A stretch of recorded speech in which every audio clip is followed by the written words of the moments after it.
حضرت نے جو بدعت کی تعریف فرمائی ہے، فرمایا کہ جو چیز رسول اللہ کی ظاہری حیات میں نہ ہو بعد میں ایجاد کی جائے وہ بدعت ہے۔ ان سے پوچھنا جب ہم سلام قیام میلاد کریں تو یہ کہے بدعت؟ اب ان سے آپ پوچھئے کہ تمہارے باپ دادا رسول اللہ کے زمانے میں پیدا ہو گئے تھے؟ نہیں ہوئے پیدا، تو ان کا پیدا ہونا یہ کیا ہوا؟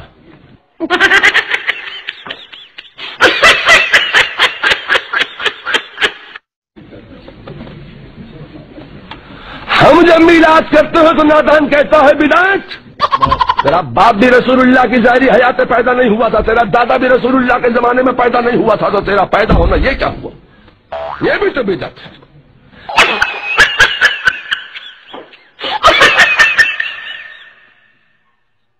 اے لوگوں، بدعت کی 5 قسمیں ہیں، صرف 2 قسمیں بیان کرنا چاہتا ہوں۔ ایجاد کیا برا طریقہ تو اس کا ایجاد کرنے والا گناہ پائے گا اور اس کا عمل کرنے والا بھی گناہ پائے گا، اور ایجاد کیا اچھا طریقہ تو اس کا ایجاد کرنے والا ثواب پائے گا اور اس کا عمل کرنے والا بھی ثواب پائے گا۔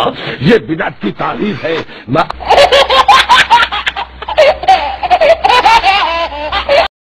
حضور، نمازی کے آگے سے 2 آدمیوں کے گزرنے کا طریقہ آپ نے ارشاد فرمایا، برائے مہربانی اس کا عملی طریقہ بھی بتا دیجیے۔ اس کا عملی طریقہ جو ابھی مدنی پھول بیان ہوا 2 شخصوں کے گزرنے کا، اس کا عملی طریقہ آپ کو بتانے کی کوشش کرتا ہوں۔ یہ نماز پڑھ رہے ہیں، گویا یہ نماز پڑھ رہے ہیں اور ہم دونوں نکلنا چاہتے ہیں۔ اب 2 ہو یا 100 ہو، وہ میں ایک طریقہ بتاؤں گا کہ اس سے جتنے چاہیں سوائے نکل سکتے ہیں۔ تو ہم دونوں گویا نکلنا چاہتے ہیں یہاں سے، تو ایک عیسائی بھائی ان کی طرف پیٹ کر کے کھڑا ہو جائے،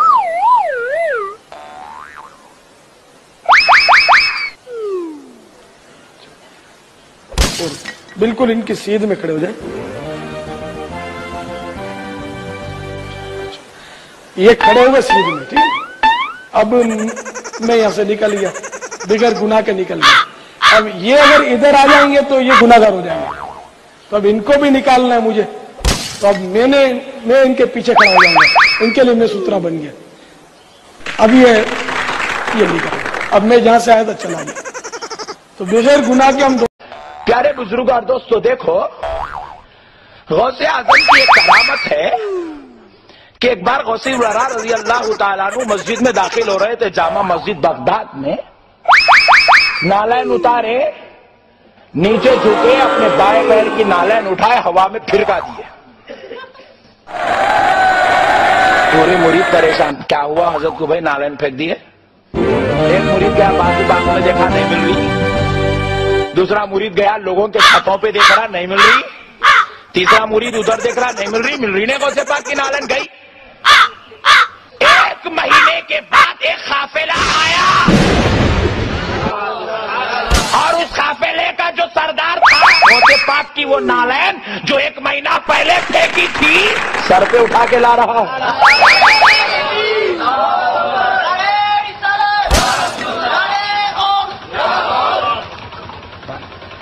غوث پاک کی نالین سر پہ اٹھا کے لا رہا ہے۔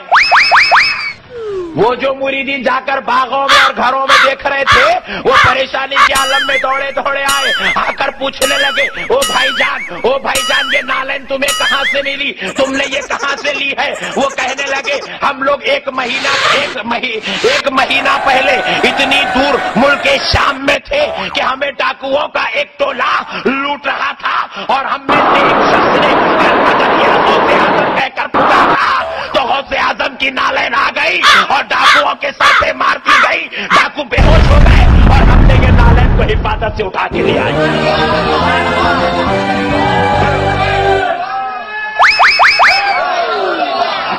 قربان جاؤ، غوث پھینکے 1 مہینے کی مسافت کی دوری پر نالین جاتی بھی ہے، اور نالین کی سمجھ کا عالم دیکھو، عاشقوں کو نہیں ڈاکوؤں کو مارتی ہے۔ پیارے دوستو، وہ لوگ اس کو اٹھا کر لائے 1 مہینے کی مسافت کی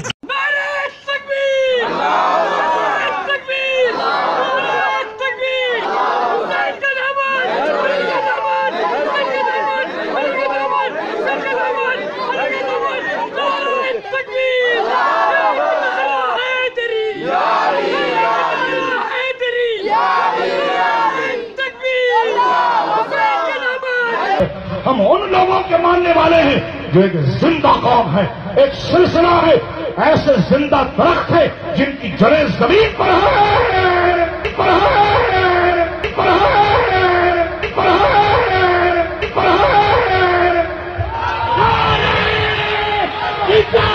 یہ نظر، یہ نیاز، یہ میلاد، یہ قیام، یہ سلام، یہ عرس، یہ گاگر، یہ چادر، یہ اگربتی، یہ موم بتی، یہ فاتحہ، یہ درود، یہ کھچڑا، یہ ملیدہ، یہ حلوہ، یہ شربت، کیا ہے؟ کیا ہے؟ سبحان اللہ سبحان اللہ۔ لوگ کہتے ہیں ناجائز ہے، ان سے پوچھے کیوں ناجائز ہے؟ کہا حضور کے زمانے میں نہیں تھا اس لیے ناجائز ہے۔ ان سے کہیے کہ حضور کے زمانے میں تو آپ بھی نہیں تھے، کیا آپ بھی ناجائز ہیں؟ کہا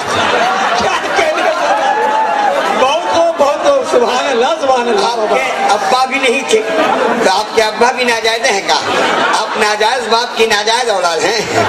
قسم خدا کی چچندر گلے میں اٹکا دوں گا، میرا نام ہے بریلوی۔ اب جب دین کی باتیں آتی تو اللہ کے رسول نے یاد رکھو بدعت کے بارے میں تم سے کہیں گے جی یہ شرٹ پہننا بدعت، یہ ٹوپی لگانا بدعت، یہ چمڑے کا جوتا پہننا بدعت، یہ پینٹ پہننا بدعت، یہ شلوار پہننا بدعت۔ تم کہو گے کیوں بدعت؟ تو کہیں گے کہ بھائی اللہ کے نبی میں تھے، اللہ کے نبی کے زمانے۔ کہیں گے تو بھی بدعت، تیری ماں بھی بدعت، تیری بہن بھی بدعت، تیرا باپ بھی بدعت، تیرا دادا بھی بدعت۔ آپ کہو گے کیوں بدعت؟ تو وہ کہے گا مولوی اس لیے بدعت کہ تم رسول اللہ صلی اللہ علیہ وسلم کے زمانے میں تھے ہی نہیں، تو جب رسول کے زمانے میں تھے ہی نہیں تو تم ہوئے بدعت۔ اب کیا کرو گے آپ؟ یہ آپ کی غلطی ہے، اس کی تو غلطی جو ہے سو ہے، وہ جان بوجھ کر کے معاملے کو چھپا رہا ہے۔ آپ کی غلطی کیا ہوتی ہے کہ آپ بدعت کو ایسے ہی کہہ دیتے ہیں یہ بدعت اس کو کہتے ہیں جو رسول کے زمانے میں نہ رہی ہو۔ نہ، یہ بدعت کی تعریف نہیں ہے، یہ غلط تعریف ہے، یہ صحیح تعریف نہیں ہے۔ بدعت کی صحیح تعریف رسول اللہ صلی اللہ علیہ وسلم کی یہ حدیث پاک یاد رکھو، اس سے بڑھ کے صحیح تعریف اور کچھ ہو سکتی؟ جسے نبی نے بتا دیا ہو اس سے بڑھ کے کیا ہو سکتا؟ اللہ کے نبی صلی اللہ علیہ وسلم نے فرمایا من احدث فی امرنا ھذا ما لیس منہ فہو رد۔ من احدث، جس نے احداث کیا، ایجاد کیا، فی امرنا، ہمارے لائے ہوئے اس امر میں، حکم میں، دین میں۔ نبی کیا لے کے آئے؟ سونے کا پہاڑ لے کے آئے؟ زمین آسمان لے کے آئے؟ کیا لے کے آئے؟ بولو، دین لے کے آئے۔ هو الذی ارسل رسولہ بالحق، وہ اللہ جس نے اپنے رسول کو حق کے ساتھ بھیجا۔ اللہ کے نبی دین لے کے آئے، حق لے کے آئے۔ تو اللہ کے نبی فرماتے ہیں جو ہمارے لائے ہوئے اس دین میں، کس میں؟ دین میں کسی نئی بات کا اضافہ کرے، فہو رد، تو وہ مردود ہے، وہ چیز بھی مردود ہے اور وہ آدمی بھی۔ تو ٹوپی پہننا دین ہے؟ بولو، بات جاہلوں نے بنا رکھا ہے۔ ٹوپی نہ پہنو نماز ہی نہیں ہوتی، ٹوپی نہ پہنو نماز ہی نہ، ان سے کہو چڈی نہ پہنو تو نماز نہیں ہوتی۔ جب ٹوپی پہننے سے نماز نہیں ہوتی، چڈی بھی پہننے بغیر پہنے نماز نہیں ہوتی، تو کتنے مولوی چڈی پہنتے ہیں؟ کوئی دین ہے یہ؟ جوتا نہ پہنو، جوتا پہننا دین ہے؟ بولو، پولیسٹر کے کپڑے پہننا دین ہے؟ گھڑی پہننا دین ہے؟ بس پہ سواری کرنا دین ہے؟ جہاز پہ بیٹھنا دین ہے؟ ٹرین پہ بیٹھنا دین ہے؟ ہم اور آپ دین ہیں؟ دین وہ ہے جو اللہ اور اس کے رسول کا فرمان ہے۔ میں نے بھی بتایا دین کیا ہے، رب کا قرآن ہے، محمد الرسول اللہ صلی اللہ علیہ وسلم کا، یہ دو دین ہے۔